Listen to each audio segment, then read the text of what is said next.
श्री स्वामी समर्थ. आज मी तुम्हाला महालक्ष्मी बीजमंत्राविषयी माहिती सांगणार आहे. आज प्रत्येकाच्या दैनंदिन जीवनात पैसा हा लागतोच, तर तो पैसा कमवण्यासाठी थोडेफार बीजमंत्र आहेत. अर्थातच त्यासोबत तुमच्या कष्टाची सोबत ही लागणारच आहे.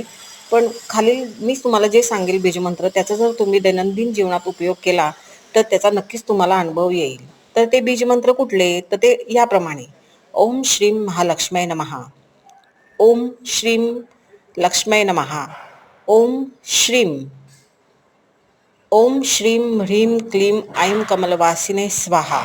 हे महालक्ष्मीचे बीजमंत्र आहेत. यापैकी कुठल्याही एका मंत्राचा तुम्ही रोज 108 वेळा जर जप केला तर तुम्हाला निश्चितच त्याचा अनुभव येईल. श्री स्वामी समर्थ.